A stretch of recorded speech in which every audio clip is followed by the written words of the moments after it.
Bien, maintenant on va s'occuper d'une zone, donc on va faire la plus facile. Donc pour ça, je vais regarder la doc technique, hem, plutôt la doc technique qui s'appelle instruction de montage.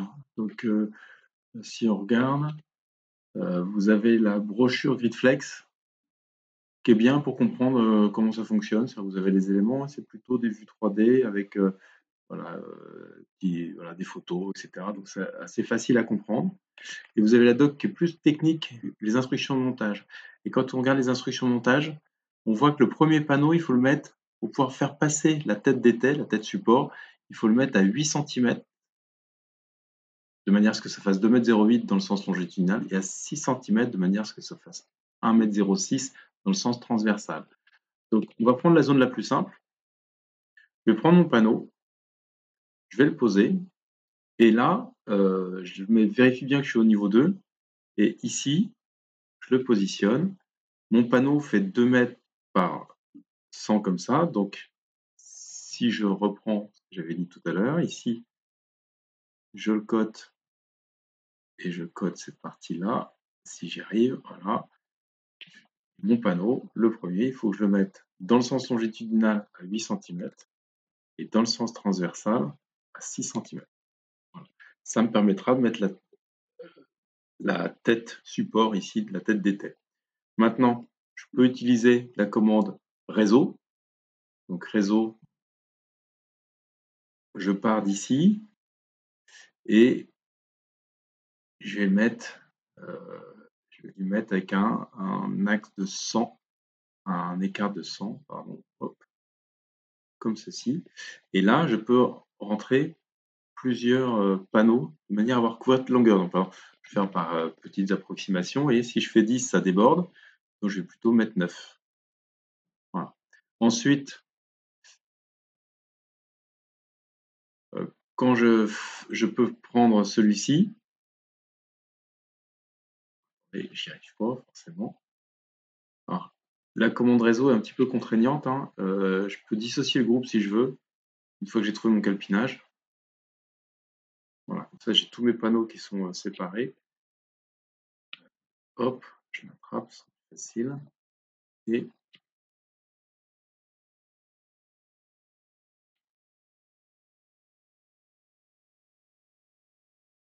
non, mais ils sont dissociés, c'est bon. Et maintenant, je peux prendre celui-ci et faire une commande réseau dans l'autre sens, mais là on voit que c'est pas la peine. On a bien. À chaque fois, je me trompe de sens, c'est pas facile à sélectionner. Je vais faire comme ça. Je vais faire comme ça, je vais faire filtre et je vais prendre que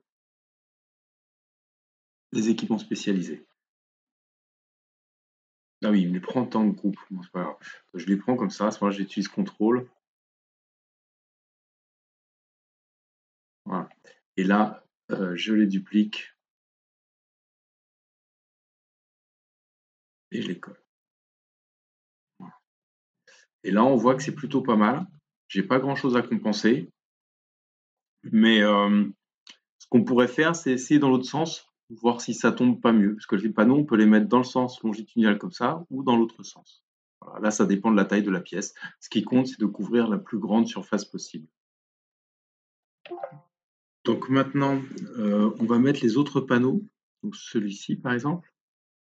Je le mets bien au niveau 2, sinon il n'apparaît pas, il met un message d'erreur. Une fois que je le mets là, je vais coller comme ceci. Voilà.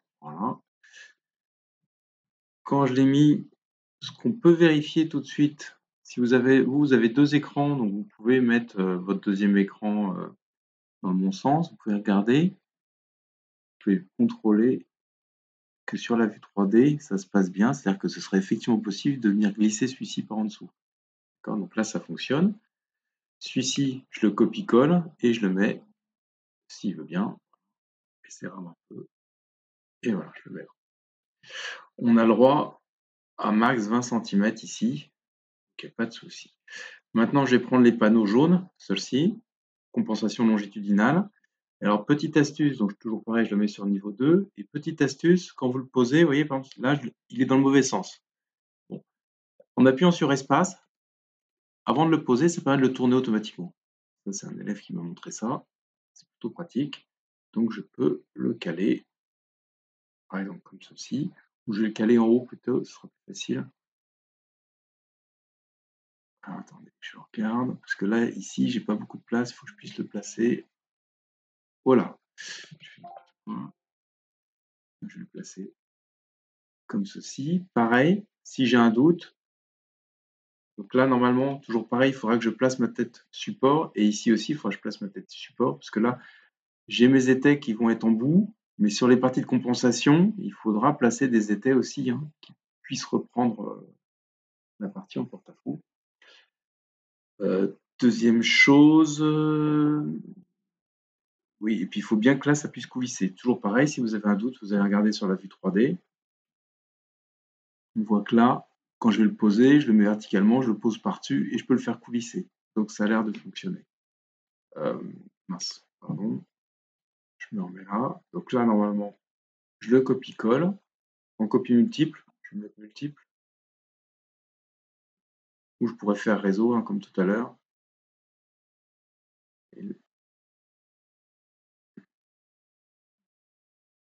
C'est pas pratique, excusez-moi, il patine mon PC, donc je vais faire contrôle, ça ira aussi vite. Normalement, il arrive bien à les placer.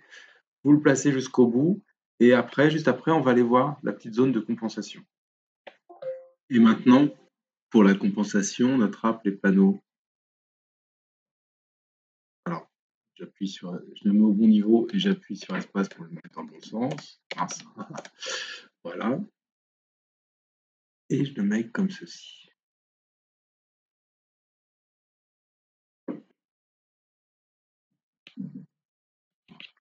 Je le décale un peu, parce que là, on n'aura pas la place. Bon, si c'est bon. Voilà. Et donc là, j'ai ma zone coffret. Je peux voir ce que ça donne en 3D, voir si ça a l'air de fonctionner. J'ai pas vérifié encore que mes têtes, mais là, ici, vous voyez la tête, je peux la mettre ici, il n'y a pas de problème. Ici, il n'y a pas de souci. Voilà. La seule chose qu'il faut que je vérifie, c'est dans la documentation, ici dans les instructions de montage, j'ai une barre qui s'appelle voilà, traverse GT. En fait, on a des règles. Alors là, vous irez regarder. Je vais essayer de le trouver rapidement. Voilà. On a des règles, par exemple, sur les compensations en longueur. Il ne faut pas que le porte-à-faux soit trop grand. Vous voyez? Donc, on a deux espaces. Si, lorsque le porte-à-faux, vous voyez où se met la tête de support, les compensations, si le porte-à-faux est trop grand, à ce moment-là, il faut rajouter une barre. Alors, je ne sais pas si on voit un exemple ici. Vous voyez ici, par exemple, on a deux compensations qui viennent, on n'a pas d'appui vraiment, et donc il va falloir mettre un renfort. Là, c'est pour un poteau, mais il y a la même chose. Alors, attendez. Bon, faut que vous lisiez la doc, je ne retrouve plus.